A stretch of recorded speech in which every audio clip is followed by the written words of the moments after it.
la idea es hablar un poco acerca de qué es un plan, qué entendemos por un plan urbano, asumiendo que es lo que se viene en el trabajo práctico. Ustedes ya acaban de hacer una preentrega sobre el mapeo de situaciones problemáticas y el mapeo de objetivos de intervención para dar respuesta a las situaciones problemáticas que encontraron.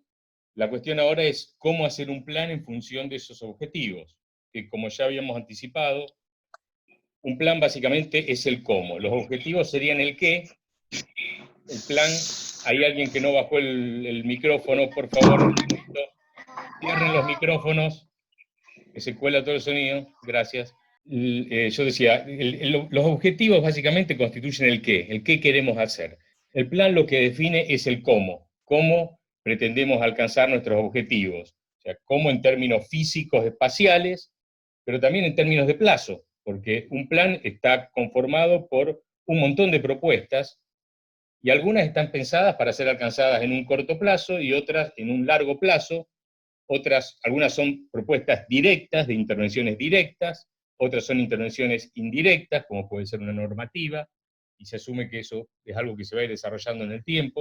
O sea que hay que ir pensando en muchas variables, es algo bastante complejo. Pero bueno, vamos a compartir pantalla, plan de ordenación preliminar, que nosotros hemos definido así para poder decir POP.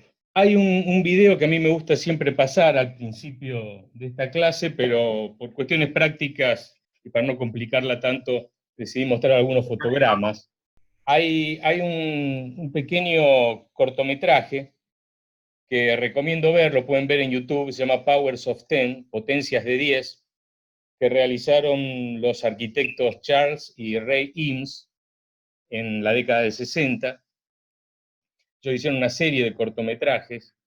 Y Potencias de 10 es interesante, vale la pena verlo, es, como dice en el título del corto cuando empieza, es un film que trata con el tamaño relativo de las cosas en el universo y los efectos de agregar ceros. Y empieza con un plano cenital de una pareja que está en un parque en la ciudad de Chicago, a orillas del lago Michigan, haciendo un picnic.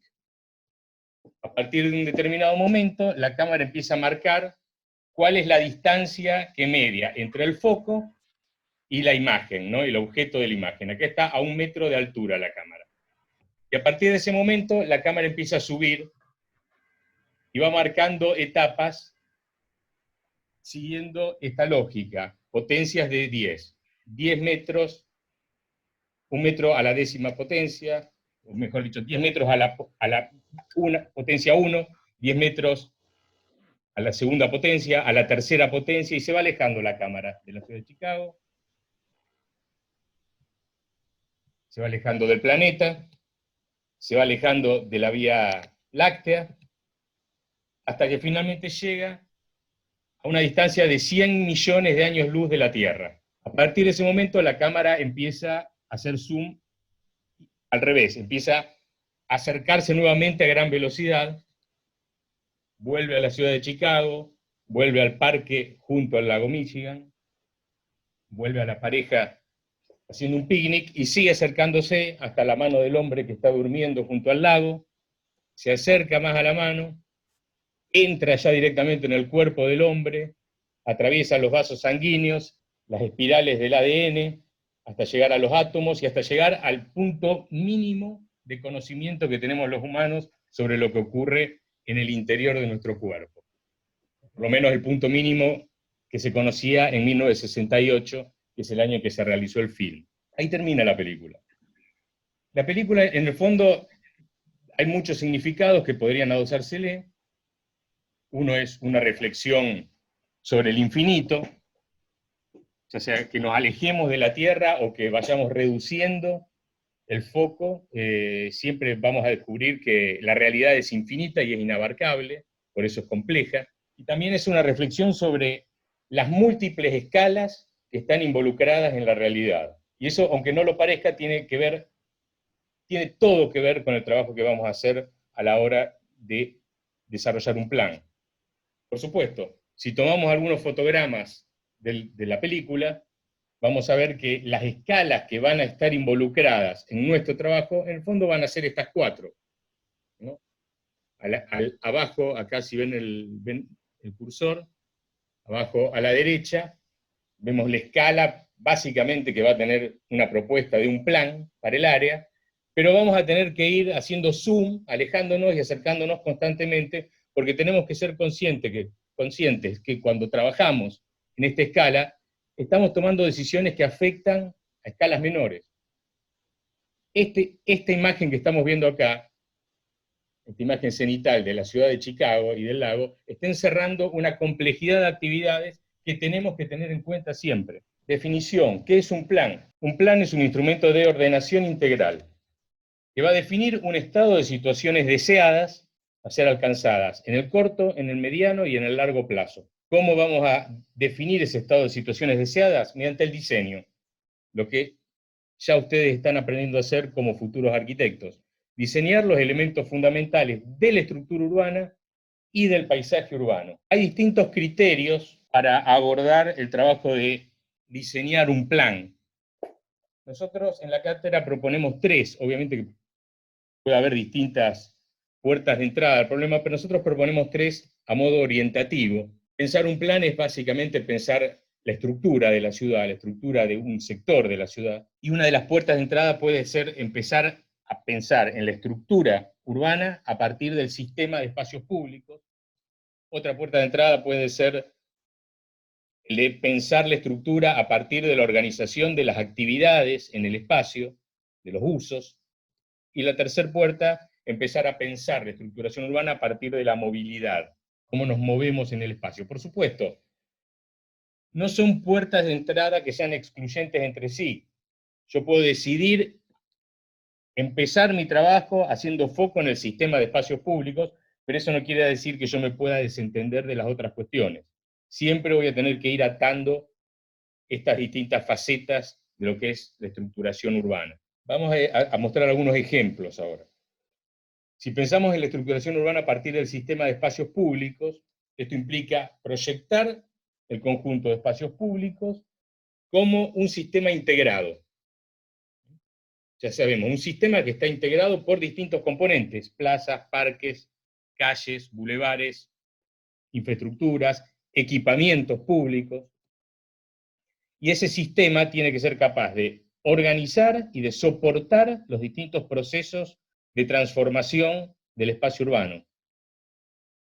Organizar y cualificar el paisaje y mejorar, en definitiva, la calidad de vida de los habitantes. Recuerden lo que dicen autores como Jordi Borja, que en el fondo el espacio público y la calidad del espacio público es un indicador de la calidad de vida de una ciudad.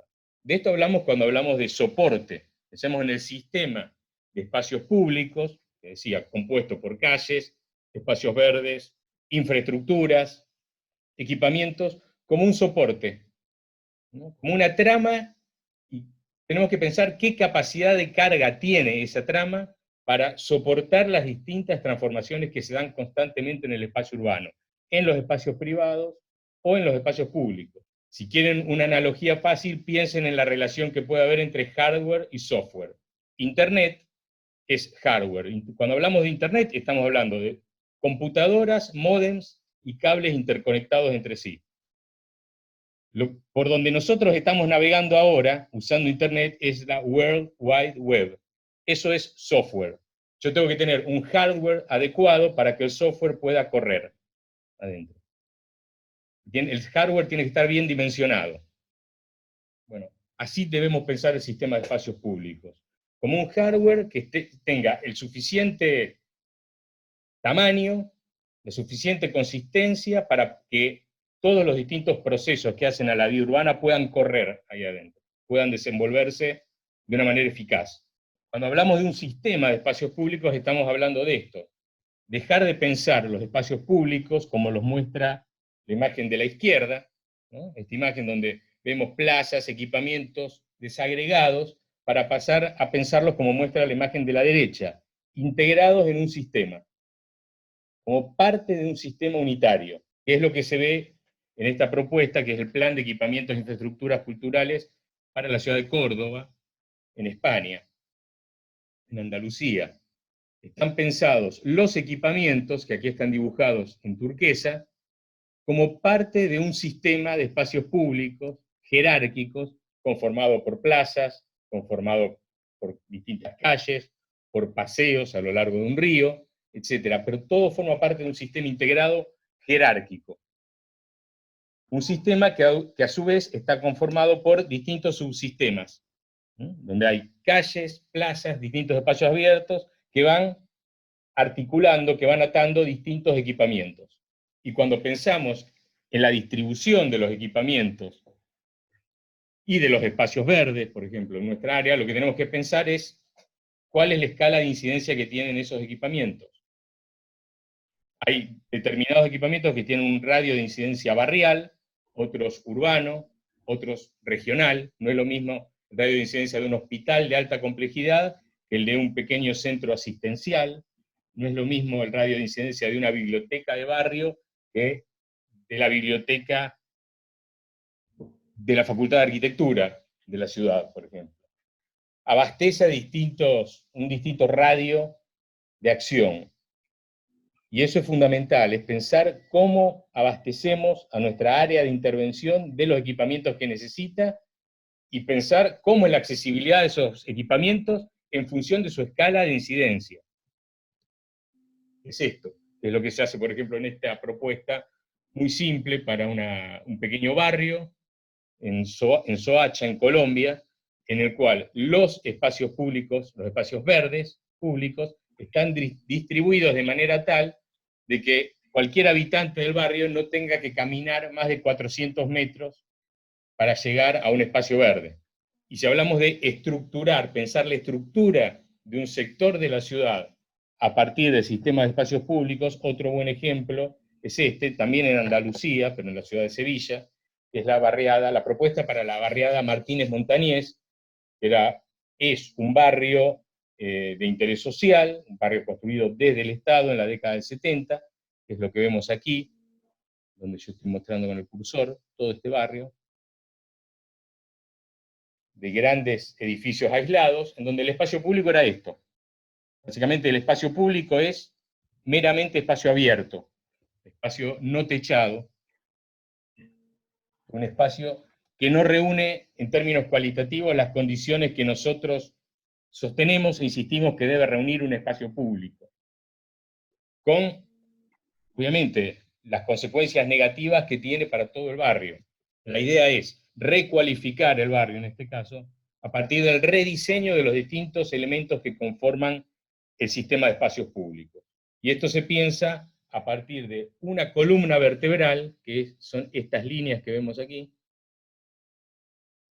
indicadas con los números 3, 4 y 5, que son un canal de agua, un carril de bicicletas y un tranvía, que atraviesan como una columna vertebral todo el barrio, de esta manera, conformando un paseo, una rambla, que a su vez va a estar cortado de manera perpendicular por otros conectores, otras calles, que van a conducir a equipamientos nuevos o equipamientos preexistentes o espacios públicos nuevos o preexistentes, conformando un sistema integrado, y además van a permitir también articular todo el barrio, es esto que vemos aquí, con el entorno. Otro ejemplo relativamente similar es esta propuesta para las 4 plazas del barrio San Vicente, en la ciudad de Córdoba, Argentina en este caso. El barrio San Vicente, que es el que vemos en la imagen ahí, es una expansión de la ciudad de Córdoba, una expansión del siglo XIX, de una calidad urbana razonable, digamos, sin demasiados problemas, pero que en los últimos años empezó a decaer, de alguna manera empezó a degradarse el barrio. Entonces la propuesta lo que intenta hacer es revitalizar el barrio, recualificarlo, a partir de un trabajo consciente sobre el sistema de espacios públicos, tomando como foco principal esas 4 plazas que vemos en amarillo, ahí, y uniéndolas a través de un circuito, o sea, construir realmente un sistema integrado que cualifique al barrio. Se van pasando por distintas escalas. Este ejemplo es interesante para resaltar esta idea a la que nos referíamos al principio, las distintas escalas sobre las cuales van a tener que ir trabajando. Fíjense, en esta escala, las manzanas ni siquiera tienen dibujados los parcelamientos.